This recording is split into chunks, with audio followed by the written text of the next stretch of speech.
Haven't done much to the buggy in I don't know, a week or so, but I did some patch repair work on this crack that was in the side panel here, and it's turned out pretty good. I still got to do some blending, smooth it down a little bit, but I wanted to show you some other work I was doing on this El Lobo or Lido.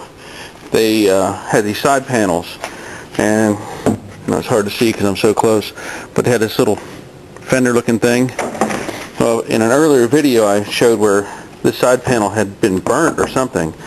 So what I've done here is I've taken a grinder, a sanding disc, and chewed out all the bad stuff that was on this. You can see it in the other video. I should have started with that first. But anyway, what I'm going to do here is do some patchwork, and I won't say I'm the best at fiberglass, and I know I have some experience. We'll see how this works. But what I'm going to end up doing is cutting some patches and layering them in here. And also this panel, it kind of sits a little crooked, and I don't know if that's going to affect it at all when it's finished.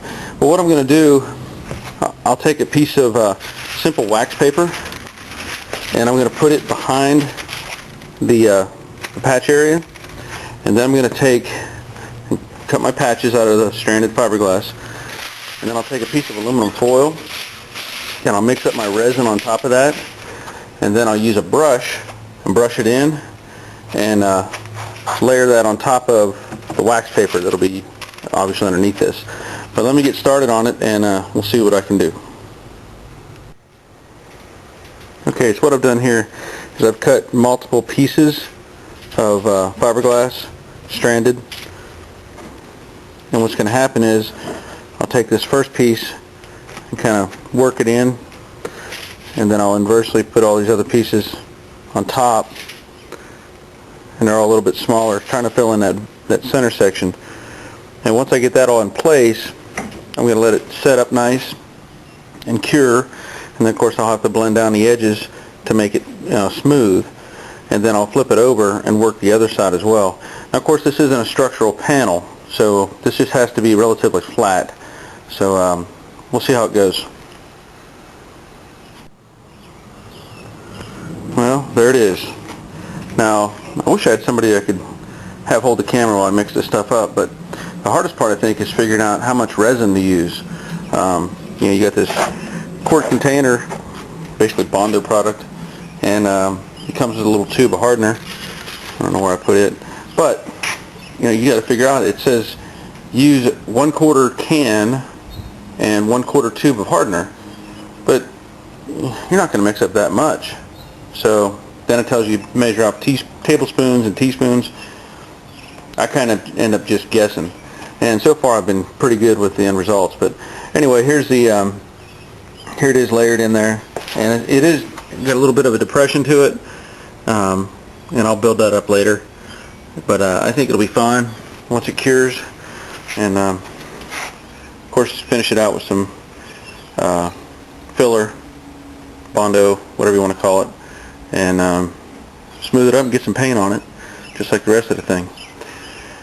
That's it. Okay, so yesterday I'd put the fiberglass and the resin mix in there, and looks like I mixed it up right. It's hardened up good. So I'm going to take these clamps off while I was trying to hold it flat, and then move the can out of the way. And pick this up. Yeah, not too bad. Of course I use wax paper, so it pulled right off. So now the next step is to finish up blending it down a little bit.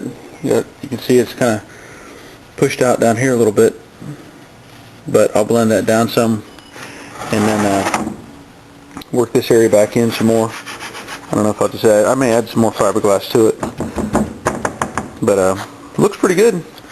I think it'll turn out okay. Well, that looks a little better. I took my 90 grinder, as I call it.